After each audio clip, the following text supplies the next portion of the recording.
Alors on se retrouve le 24 dans la nuit, donc du coup nous sommes le 25 maintenant.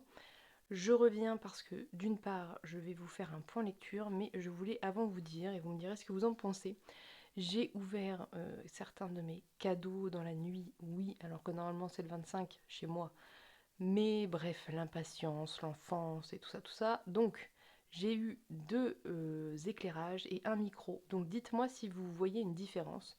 Alors évidemment là c'est la nuit, on n'est pas sur du top luminosité nécessairement, dans la mesure où déjà c'est une installation un peu précaire, je le teste, et puis bah, c'est quand même la nuit, donc les éclairages font ce qu'ils peuvent, mais voilà. Mais j'ai l'impression que c'est mieux déjà, et puis le micro aussi, donc bref, dites-moi ce que vous en pensez. Du coup, je suis hyper contente. J'avais très envie de les essayer. Je les ai déjà essayés à plusieurs reprises avant, juste pour voir ce que ça donnait. Moi, je trouve ça mieux, mais après, il faut voir une fois que c'est téléchargé, etc. quoi, parce que YouTube écrase parfois un peu et fait des trucs chelous. Soit. Passons au point lecture. Donc, comme je vous avais dit, j'ai attaqué la parabole du Summer d'Octavia Butler et non pas Olivia, comme je l'ai dit genre 10 fois en 2 vidéos, ce qui est un petit peu la honte. C'est Octavia Estelle Butler et non pas... bref. C'est pas grave, on n'en voudra pas. Donc j'ai attaqué la parabole du Summer. J'ai lu cette petite partie qui représente une petite centaine de pages. J'en suis à la fin du chapitre 7. Et d'ores et déjà, je peux vous dire que j'aime beaucoup cette lecture. Paper Palace m'a dit que c'était un coup de cœur pour elle. Je n'en suis pas étonnée. Et comme toujours, comme très souvent, je suis plutôt d'accord avec elle. Donc je vais vous en parler rapidement parce que j'ai pas énormément avancé. Et on refera un point plus tard, et si vraiment c'est un coup de cœur, j'en parlerai encore plus dans une autre vidéo. Donc, la parabole du Summer, c'est l'histoire de Lorraine qui a 15 ans et qui vit dans une espèce de société post-apocalyptique en quelque sorte. C'est une sorte de dystopie, mais en même temps post-apo, c'est un mélange des deux. Bref, et dans cette société, donc elle est en Californie, et dans cette société, eh bien, il s'est passé quelque chose, je ne sais pas quoi, peut-être rien, juste la dégradation du climat, mais toujours est-il que on vit dans un monde un petit peu à la The Walking Dead, si vous voulez, sans zombies, mais on n'est pas loin pour certains, et donc il y a des endroits où les gens, eh bien, vivent en communauté cachés derrière des murs et se protègent les uns les autres, et surtout beaucoup d'endroits où les gens errent, où il leur arrive plein de malheurs et plein de choses affreuses.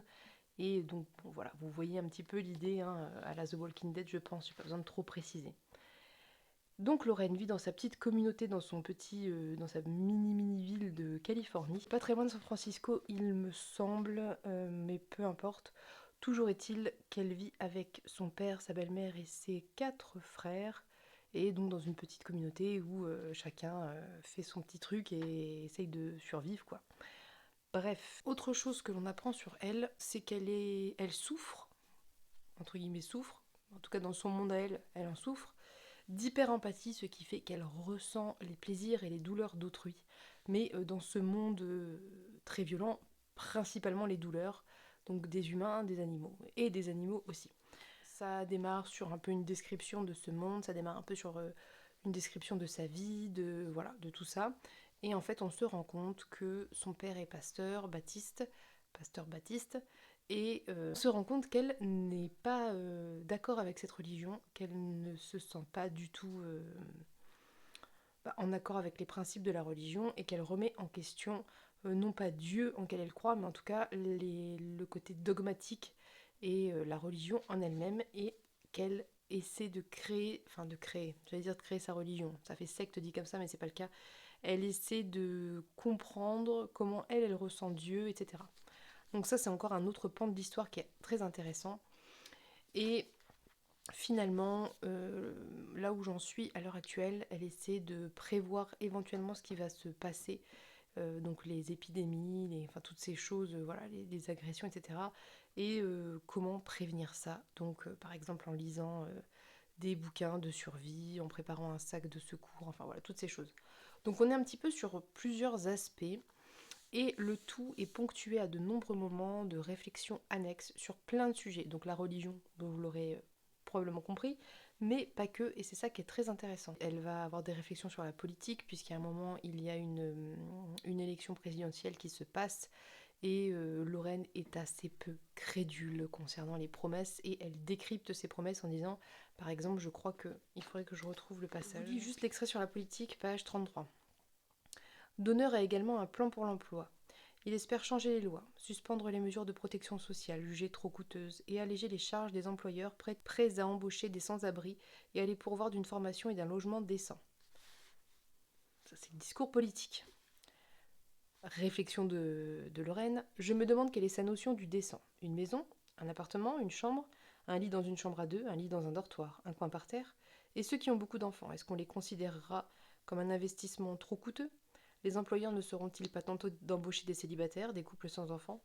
Suspendre les protections dont bénéficient les travailleurs et l'environnement? Est-ce que ça veut dire qu'on pourra légalement polluer l'atmosphère, empoisonner les gens, dès qu'on leur fournira un travail, de l'eau et un endroit pour mourir?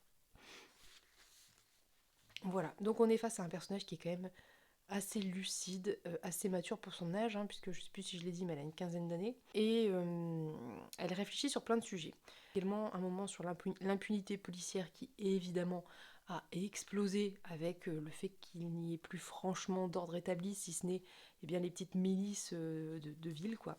On la voit aussi avoir une réflexion sur l'éducation, puisqu'évidemment dans la communauté, chacun enseigne aux autres ses savoirs, et elle enseigne aux plus jeunes enfants des savoirs peut-être un peu plus basiques, mais elle réfléchit à ce qu'elle pourrait leur enseigner, qui pourrait leur être utile dans la vie, puisque finalement, elle ne sait pas où va mener tout ça. Bref, vous voyez, j'ai lu que 100 pages et j'ai déjà plein de trucs à en dire parce que c'est très intelligent, c'est très bien pensé, c'est riche, c'est aussi, je vais dire surtout, mais aussi plutôt, extrêmement violent et d'autant plus violent que ça ne choque pas la narration. Enfin, ça la heurte, évidemment, d'autant qu'elle souffre d'hyper-empathie, mais ce qui la heurte, c'est la souffrance des autres, et c'est pas forcément les actes en soi, enfin je sais pas comment dire, c'est pas exactement ça, je le dis assez mal, et je veux pas laisser penser qu'elle n'est pas choquée par le mal fait aux plus faibles, qui sont dans les rues, qui vivent seuls et qui sont les plus pauvres.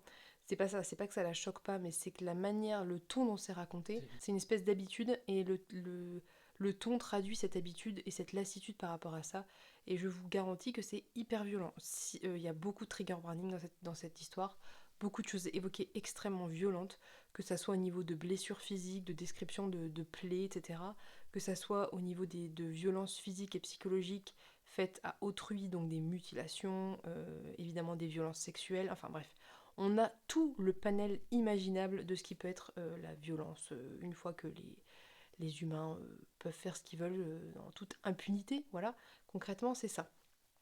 Donc, c'est dur à lire, il faut être averti.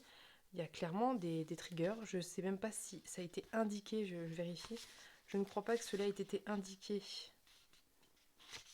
Non, il n'y a aucune indication concernant les triggers, donc bon, c'est un petit tout public. Ouais, c'est un petit peu limite. Je pense que ce serait peut-être bien qu'il y en ait, parce que ouais, ça peut être très dur à lire, ça peut être très violent à lire, et évidemment tout ce qui va concerner les personnes qui sont anxieux concernant l'actualité, le climat, l'écologie, on n'en parle même pas, puisque évidemment là on est dans un monde où l'humanité a suffisamment flingué la nature pour qu'il n'y ait plus de pluie et que tout parte en cacahuète. Bref, voilà, donc pour le moment j'aime beaucoup ma lecture, j'ai lu une centaine de pages dans la journée, j'aurais pu lire plus, mais c'est quand même plus ou moins Noël, donc il y a plus ou moins des moments où on fait autre chose, mais très concrètement je lirai demain, même si c'est Noël, et je lirai surtout ça les jours suivants, et je pense pas qu'il va faire très très long feu puisqu'il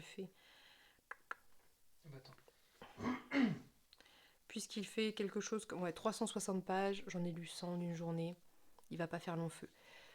Bref, je vous en reparlerai. J'ai hâte d'avoir la vidéo de Paper Palace sur ce bouquin, parce qu'elle a en général des avis, en général, toujours jusqu'à présent, sur les bouquins des lectures communes. Elle fait une vidéo dédiée, donc c'est bien développé et c'est hyper intéressant. Et j'ai hâte un petit peu de voir ce qu'elle a perçu ou pas, parce que souvent on perçoit pas les mêmes choses et on ressent pas les mêmes choses, et c'est tout l'intérêt d'une lecture commune, c'est qu'en échangeant tout ça, on arrive parfois à s'ouvrir à d'autres perceptions, et c'est très intéressant. Voilà pour la parabole du Summer d'Octavia Butler. Ah oui, je vous ai pas précisé, c'est une duologie. Voilà, donc sinon, eh bien je n'ai rien lu d'autre. Ah si, j'ai un petit peu avancé, je vous dis une bêtise. J'ai un petit peu avancé Boudica, mais pas des masses, donc j'en reparlerai plus tard. Pas suffisamment pour avoir quelque chose à apporter par rapport à ce que je vous ai dit du coup ce matin. Mais je vous en reparlerai aussi dès que ça sera, on aura passé la phase un petit peu d'introduction de Boudica. Voilà, je pense pas vous reprendre ce soir parce que il est déjà assez tard, que même si je lis, j'aurais peut-être pas le courage de refaire un point lecture. Si. On me menace pour que je filme, je vous jure que c'est vrai. Cette personne est mon frère. Voilà. Je dis ça, je lâche ça là comme ça. Bref, je referai dans tous les cas, je pense, vu que, bah oui, très bien, on est dimanche. Donc, dans tous les cas, comme je vais faire le vlog hebdomadaire, je filmerai au fil de la semaine et je posterai ça, comme d'habitude, samedi prochain, donc le je sais pas combien, le 1er, le 31, par là quoi. Voilà, donc pour ce soir, je vous laisse. Je vais juste conclure en disant que, puisque c'est le dernier Vlogmas du coup, c'était une expérience vraiment très intéressante. Ça m'a un petit peu challengée parce que, mine de rien, eh bien, même si on filme pas énormément et que faire un point lecture ça prend 10 minutes, un quart d'heure, il faut après quand même déjà penser à le faire, trouver le temps de le faire, et surtout il faut derrière monter. Et monter les vidéos, même si elles sont pas très longues, ça prend du temps, et surtout il faut le faire tous les jours, il y a ça aussi, en plus de lire, qui est quand même l'objectif principal de tout ça, hein, faut pas oublier, et de la vie quotidienne, et de tout ce qui peut se passer dans la vie quotidienne.